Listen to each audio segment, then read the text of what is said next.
Hey guys, this is going to be a follow-up to my open carry what would you do video, and man, let me just say right off the bat, I enjoyed that video. I enjoyed reading all the comments.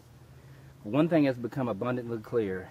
Now there were a few anti-gun people who left comments, just a very few, but the overwhelming majority were pro-Second Amendment, pro-gun guys. Many of you I know, and I know how you stand on guns, and just like I do. But even what became abundantly clear, even among us gun guys, is nobody could come up with a consensus. I mean, you had answers way over here to in the middle somewhere, which is kind of where I'm at.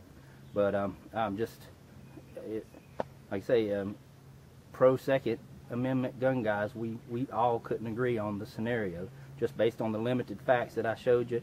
And I have to admit that was an extreme case. The way the guy was carrying the gun as he exited the vehicle and headed towards the restaurant. But you know, the point I was trying to make, at least here in my jurisdiction, the law for open carry doesn't dictate how you have to carry it. Now, you see how I'm wearing the same AK right now, strapped across my back. That doesn't look very threatening, but to the average liberal soccer mom with her 4 kids at the Applebee's, I look like I'm coming in to gun the place down, even carrying it like this. So, something to think about. Like I said, the law doesn't dictate how I carry. I was kind of carrying it in the low ready, finger outside the trigger guard. You know, there's nothing illegal about that. At least, like I say, not my jurisdiction. I could carry it like this all day in the open, in the public. So, yeah, it makes you wonder. I mean, some of you guys said that you would actually shoot me as I was coming through the door. No questions asked. I would have got double tapped carrying the gun like this. Some said you would have met me at the door and, you know, questioned what I was doing there, and that's fine. But what if the guy would have said none of your business, push his way on through? Then what do? That's how misunderstandings happen. He's just coming in to get a taco. In his mind, he's not doing anything wrong. That's how misunderstandings happen. And then a very large, quite a few of you said you would call 911, get the police involved, and man, that opens up another whole can of worms. I mean, I'm in law enforcement for 20 years. Here's how the call is going to come, especially when we get a couple of 911 calls on this guy. Here's how the call is going to come out. I mean, we have limited information, as I told you before, but here's what it's going to sound like when I'm on the radio. It's going to be like, you know, all cars, subject armed with an AK-47 just entered the Applebee's. I mean, that's exactly how we're going to get it. How do you think how we're going to respond to that? It's going to be a big old mess until we can get there and straighten it out and figure out what the guy's intentions were.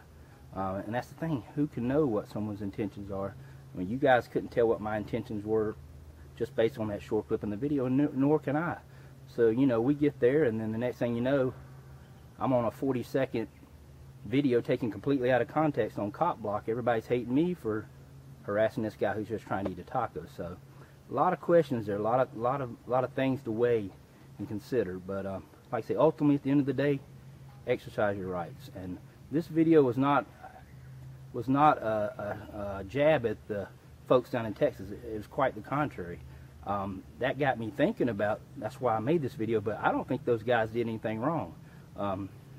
You know, I mean, the guy, I made it a point to wear the boonie cap, the sunglasses, you know, kind of dressed like they were, and even the little guy in the video, cheesing it. I mean, this is how he was holding it. I held the rifle exactly as he did. He's holding it in the low ready, finger outside the trigger guard, big cheesy smile on his face. You know, and that's fine. So, did they do anything wrong at the end of the day? No, they didn't. I think since then, I've seen there's been a couple more videos where they went to Sonic and I think Chili's, and they were turned away. There was a group of them from that, and they were refused service. They weren't allowed to eat there. So, I don't know. Like I say, at the end of the day, common sense has to rule the day. Yes, they did nothing wrong, and if you want to open carry, by all means, continue to open carry. I personally don't open carry. I like concealed carry. I support your right to open carry, but I don't do it for that very reason. I don't like drawing attention to myself. And long guns, there's just, and it's something maybe if we did more of it, people would get used to it. I don't know if that's the answer or not, because I mean, I've been in firearms all my life, around all my life. I'm 44 years old. I have never ever seen anyone open carry a long gun in a public setting, like in urban restaurants, convenience stores, a public setting. I've never seen that myself personally. Maybe you have. I haven't. Now, you know, hunting season, it's not unusual to see someone carrying a shotgun or rifle on the side of the road out in the rural areas. That's, you know, but in a city setting, I've never personally ever seen that. So you know, if the guy would have got out of the car in that scenario with a handgun on his hip, I wouldn't give him a second look.